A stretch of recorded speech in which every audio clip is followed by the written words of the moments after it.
All right, welcome back to the deep dive. Today we're diving headfirst into a rivalry that's got more layers than a Midwestern onion. Indiana Hoosiers versus those Ohio State Buckeyes. Yeah, and on the surface, it's that classic underdog story. Oh, absolutely. Gotta love that David versus Goliath vibe. But there's more to it, a lot more. Oh, yeah. Way more than just wins and losses. We're talking history, tradition, two totally different programs clashing on the gridiron. Yeah, what's fascinating right off the bat is how different these programs are. Yeah. They represent two totally different approaches to success in college football. You got Ohio State, built on a legacy of national championships and, Heisman Trophy winners galore. That's true. It's true. You can't talk Ohio State without mentioning those legends, right?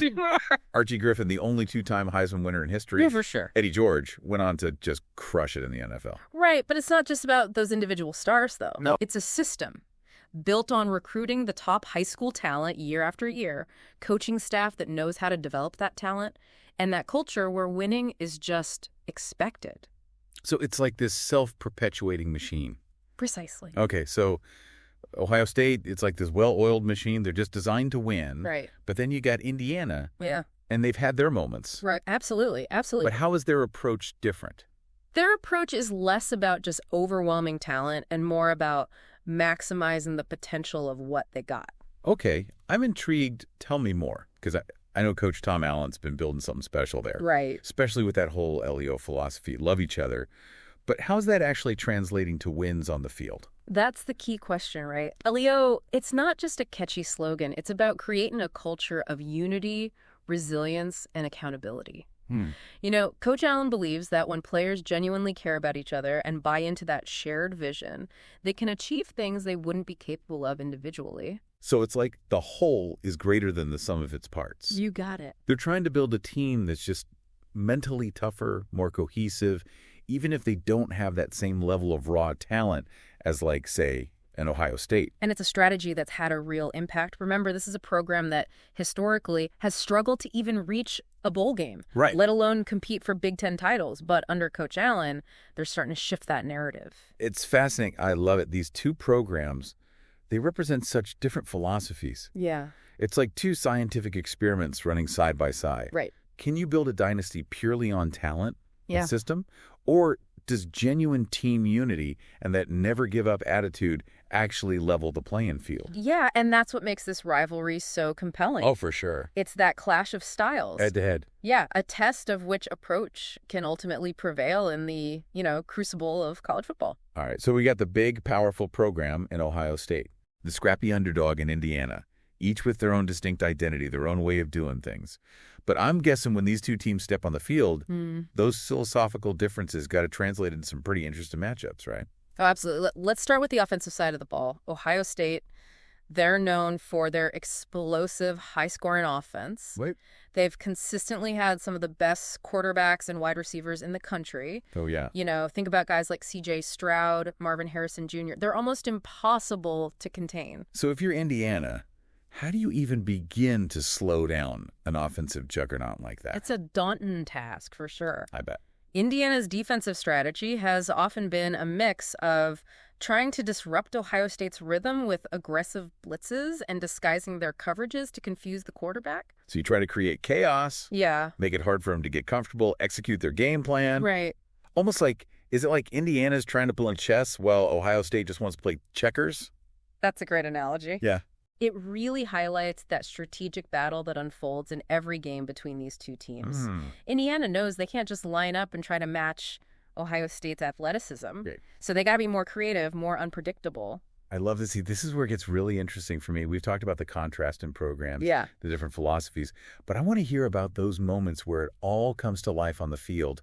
Are there any specific games that really capture the essence of this rivalry? Oh, there are plenty, but if we're going to truly understand this rivalry and how it's evolved, we got to go back to a game that shocked the college football world, Indiana's 1967 victory. Wait, Indiana actually beat Ohio State. I thought that was practically a law of nature. It's rare. It's rare. Tell me about this upset. It must have been huge. Oh, you're telling me this wasn't just any win. This was during Indiana's Rose Bowl season, a year where they defied all expectations and made history. Wow, to think that Indiana, a program that's often struggled to even make a bowl game, actually went to the Rose Bowl, beat Ohio State in the same year. Okay, I need details. What were the circumstances? Was it a fluke? Was there something special about that Indiana team? Well, that's what we're about to find out. But before we get there, let's rewind the clock a bit and set the stage for this monumental upset. It all starts with understanding the context of college football in the 1960s.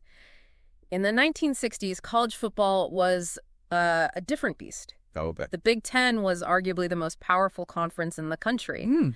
And Ohio State, under legendary coach Woody Hayes, was a perennial powerhouse. Woody Hayes. Yeah. That name is like synonymous with Ohio State football. Wasn't he known for that fiery personality and that iconic hat he always wore? Exactly. Larger-than-life figure, demanding coach. Oh, yeah. Instilled a culture of discipline and toughness in his players. Ohio State under Hayes, that was a team you simply didn't expect to lose to, especially not to a team like Indiana. So you're telling me that Indiana, in their Rose Bowl year, managed to topple the mighty Ohio State, coached by Woody Hayes. Okay, I need to know how they pulled that off. What was the game like? Was it close? Did Indiana just completely dominate? Well, the game itself was a defensive struggle, a far cry from the high-scoring affairs we often see today. Yeah. Final score was 19-14. Ooh, 19-14. Indiana holding on for dear life in the final minutes. That's a nail-biter. I can only imagine the tension in that stadium as the clock ticked down. But what were the key factors? What allowed Indiana to pull off this upset? Was it their defense? Did they manage to shut down Ohio State's offense? Defense was definitely a huge part of it. Indiana's defense, they played with an intensity and discipline that seemed to rattle Ohio State. They forced a couple key turnovers, and their defensive line, they were able to get pressure on Ohio State's quarterback, disrupting their passing game. It sounds like that LEO philosophy might have been a factor here.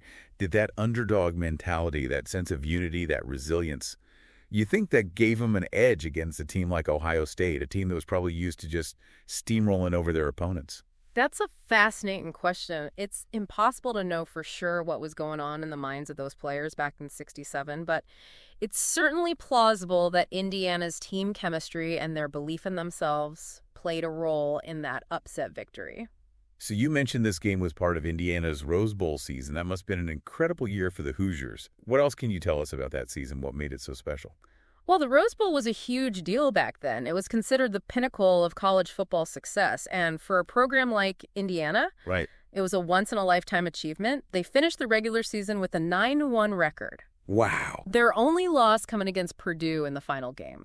So even though they lost to Purdue, they still went to the Rose Bowl. Yeah. How does that work? Didn't Purdue also have a shot at the Rose Bowl after beating Indiana? Yes, but back then, the Big Ten had a rule that prohibited a team from going to the Rose Bowl in consecutive years. Purdue had gone the previous year, so even though they beat Indiana, the Rose Bowl bid went to the Hoosiers. Wow, that's a rule you don't see anymore, so Indiana gets to go to the Rose Bowl after this historic season that includes a victory over Ohio State. What was the Rose Bowl experience like for them? Did they manage to pull off another upset? Unfortunately, the Rose Bowl didn't go their way. They faced off against the powerhouse USC Trojans, led by legendary running back O.J. Simpson, and lost 14-3. Oh, so close. But still, what an accomplishment for Indiana to beat Ohio State and go to the Rose Bowl in the same year. Right. That's something that Hoosier fans are probably still talking about today. Absolutely. It's a testament to what can happen when a team comes together, believes in itself, and plays with heart and determination. It's a reminder that even in a sport dominated by powerhouses like Ohio State, anything is possible on any given Saturday. Exactly. That's why we love college football. Right. The upsets, the drama, the moments that defy expectations. Okay, so we've established that Indiana can pull off the upset, but let's be honest, those victories, few and far between. Yeah. For the most part, Ohio State has dominated this rivalry over the years. For sure. Yeah, is there a particular game that really showcases Ohio State's power and why they've been so consistently successful? Well, if you want to see offensive fireworks, a game that went down to the wire, look no further than the 2012 matchup. Okay. This one ended with a score of 52-49. 52-49. That's not a football score. That's a basketball score. Yeah. Tell me everything. What made this game so memorable? It was a back-and-forth battle from start to finish. Both offenses were clicking. Quarterbacks were making incredible throws. Receivers making highlight reel catches. I can only imagine the atmosphere in the stadium. Were you there? What was it like witnessing this offensive explosion in person? I wasn't at that particular game, but I've seen plenty of footage and heard countless stories from people who were there. Yeah. They described it as an absolute roller coaster of emotions. It must have been hard for fans to even catch their breath with both teams trading touchdowns like that, who ultimately came out on top. How did Ohio State manage to edge out Indiana in such a high-scoring affair? Ohio State ultimately won, but it came down to the final seconds. They had a late-game drive that culminated in a field goal as time expired. So even in a game where Indiana put up 49 points, they still couldn't quite get over the hump against Ohio State. Seems like that's been a recurring theme in this rivalry. It has, but even in those losses, Indiana has shown flashes of brilliance and a willingness to fight until the very end. That's the thing about rivalries like this, right? Even when the outcome seems predictable, there's always a chance for those moments that surprise you, those plays that make you jump out of your seat. Absolutely, and that's what keeps the fans coming back year after year. It's Yeah. the hope, the anticipation, the possibility that this time something truly special might happen. Speaking of special moments, I know there was another game in recent memory, the 2020 matchup, that had everyone talking even though Indiana ended up losing. What was it about that game that made it stand out? Well, for Indiana fans, this game was a source of both pride and heartbreak. They lost a close one, 42-35, but they put up an incredible fight against an Ohio State team that was considered one of the best in the country. What was it about Indiana's performance that made it so impressive even in defeat? Did they have like a specific player that just had a breakout game or something? Their quarterback, Michael Penix Jr., had a phenomenal performance. He threw for almost 500 yards and 5 touchdowns. Wow. He was making throws all over the field, extending plays with his legs, keeping Indiana in the game right to the very end. So even though Indiana didn't win, this game felt like a statement. Right. They showed that they could go toe-to-toe with a national championship contender, and we're just going to roll over. Exactly. And it's interesting because even though Penix has since transferred, that game felt like a turning point for Indiana's program. They proved to themselves and everyone else that they could compete at the highest level. It's almost like that game, despite the loss, gave Indiana a sense of validation. Yeah. Showed that they were on the right track, that Coach Allen's LEO philosophy was working, that they were capable of playing with the big boys. You could feel the shift in energy around the program after that game. There was a sense of belief, a confidence that they were no longer just the lovable underdog, but a legitimate threat in the Big Ten.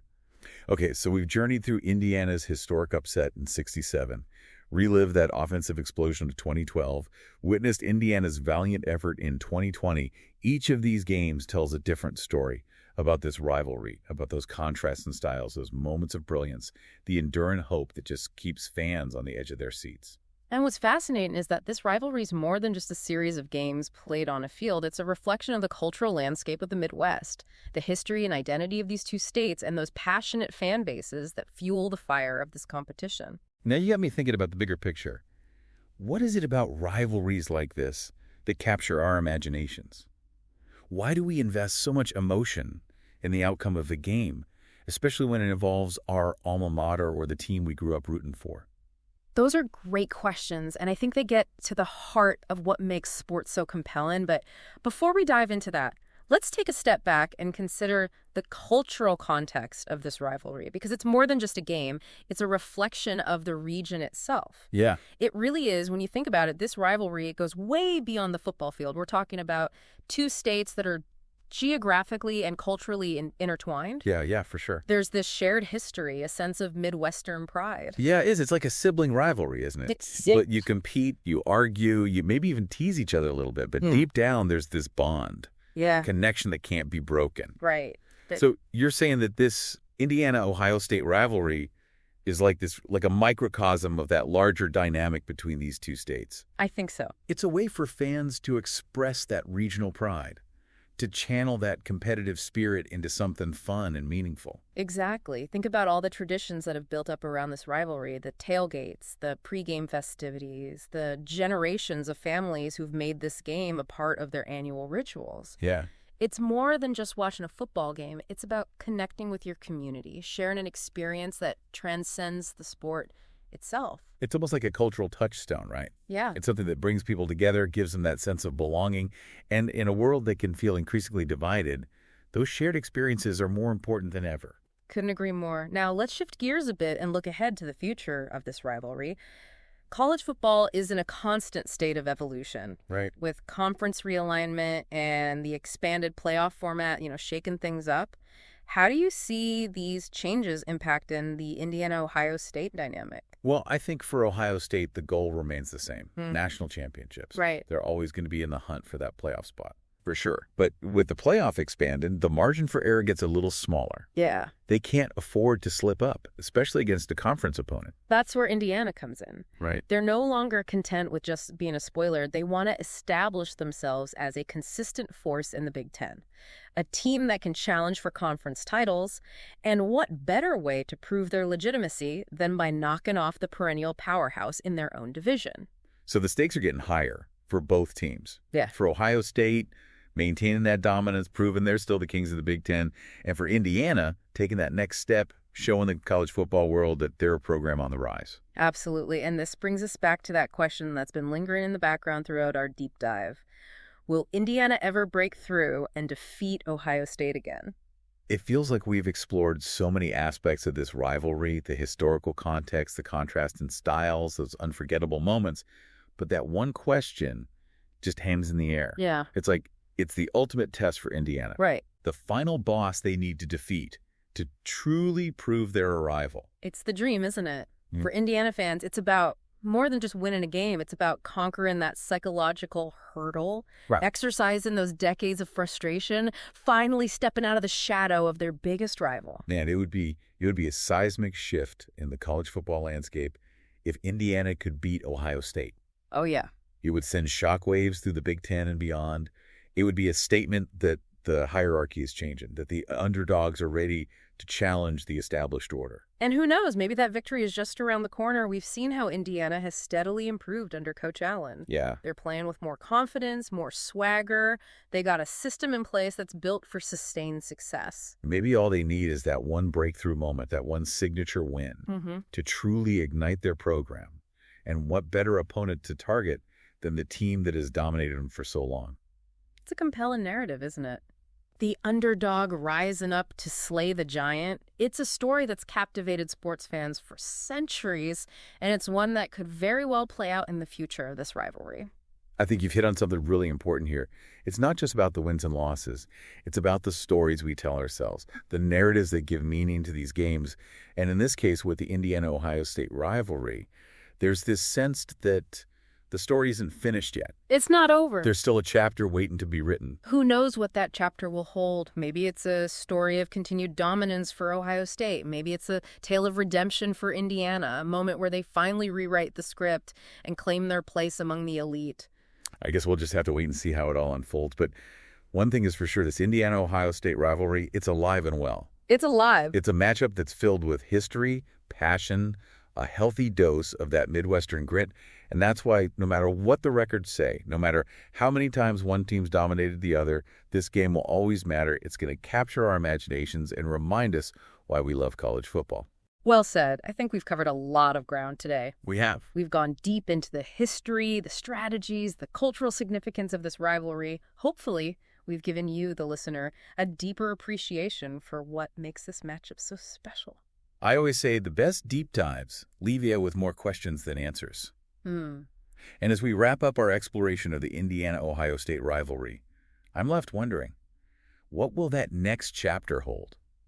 Will we see Indiana finally break through and reclaim that long-lost victory? Or will Ohio State just continue to assert their dominance? Only time will tell, but one thing's for certain. This rivalry will continue to captivate us, surprise us, and remind us why college football is such a beloved sport. Thanks for joining us on this deep dive. We'll see you next time for another exploration of this fascinating world of sports. Today is your lucky day. Today is the day that our $3 website works for you, paying you directly to your PayPal daily. Imagine $3 ongoing continuous payments to your PayPal account. Imagine falling asleep and waking up to $300 in your PayPal account. How would this make you feel? How could this help you? What bills could you pay? What kind of fun could you have? What does that retirement look like now? All for a one-time payment of $3. This website is DFY done for you, fully built and completely hosted, and never stops collecting payments for you. You have spent $3 on coffee on a regular, but that coffee won't help you create multiple streams of income. Click the link below.